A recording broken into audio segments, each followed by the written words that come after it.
Hello, xin chào các bạn đã quay trở lại với kênh YouTube Review 5 phút. Ở cuối tập 3 phần 7, vì người mình yêu, Hầu Phí đã không ngại gì mà liều mình khiêu chiến với huyết hải nữ vương vô cùng mạnh mẽ. Lúc này, bị Hầu Phí đánh tan hai huyết nô, huyết hải nữ vương tức giận. Ngay lập tức, bà ta cũng đoán ra cây côn trong tay con khỉ kia là Hồng Mông Linh Bảo. Không chậm trễ, bà liền sai một tên huyết nô thần vương lao linh công kích. Thấy thế, Hồng Phí cũng lập tức cầm côn đón đỡ và cùng đối thủ giao chiến. Chứng kiến Hầu Phí thi triển côn pháp, mụ già kia lập tức đoán đây là nhất lưu Hồng Mông Linh Bảo. Không chậm trễ, bà ta sai huyết nô toàn lực công kích.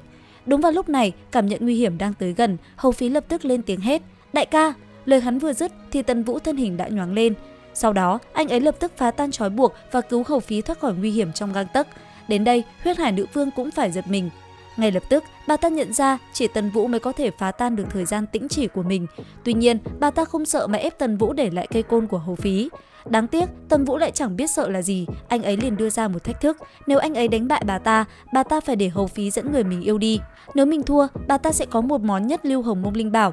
Nghe được lời của Tần Vũ, mụ già kia thấy lợi lập tức cho Tần Vũ làm phó công chủ.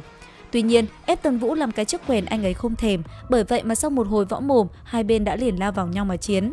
Chỉ trong nháy mắt, hai món nhị lưu Hồng Mông Linh Bảo đã được hai bên xuất ra rồi lập tức phóng người lên cùng đối phương va chạm.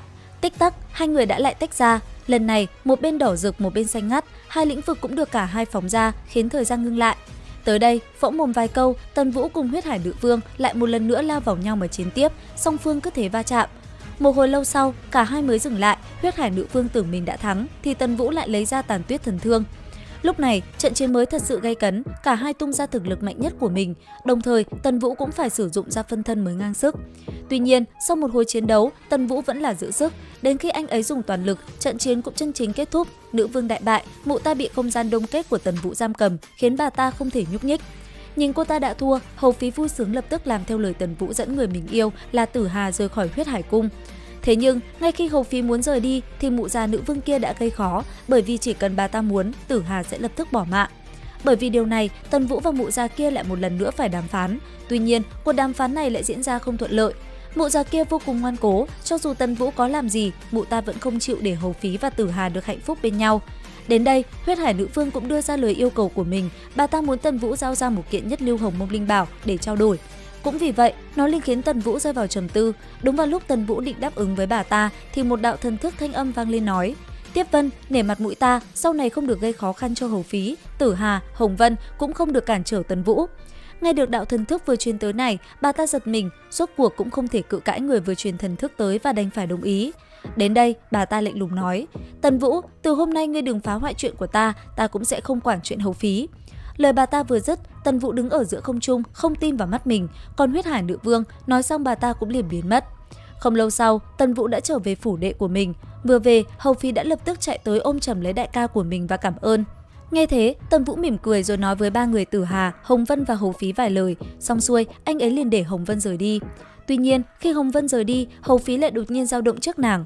Có lẽ, ngoài tình cảm với Tử Hà, hắn đã rung động trước Hồng Vân. Còn Tần Vũ, kệ đôi bạn trẻ vừa mới kết uyên ương, anh ấy liền đi về phía ba người Lan Thúc và trò chuyện cùng họ. Vừa bàn luận, họ cũng phải thầm khen Tu La Thần Vương, hắn vậy mà vừa ra tay đã lấy mạng 8 vị thần vương trong nháy mắt. Đồng thời, Tần Vũ cũng tiết lộ với mấy vị kia biết mình vừa mới cùng huyết hải nữ vương, một vị thần vương ẩn thế giao chiến.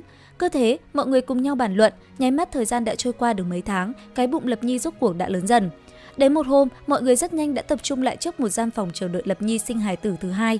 Nhìn gian phòng kia, Tần Vũ không khỏi có chút lo lắng. Sau một hồi, rốt cuộc cũng có tiếng trẻ con oe oe vang lên. Không chậm trễ, Tần Vũ liền chạy thẳng vào bên trong, thấy hài tử mới được sinh ra, Tần Vũ vui sướng liền đặt tên nó là Tần Sương. Cứ thế theo thời gian trôi qua, Tiểu Sương cũng ngày một lớn dần trong tình yêu thương bao la rộng lớn của cha mẹ.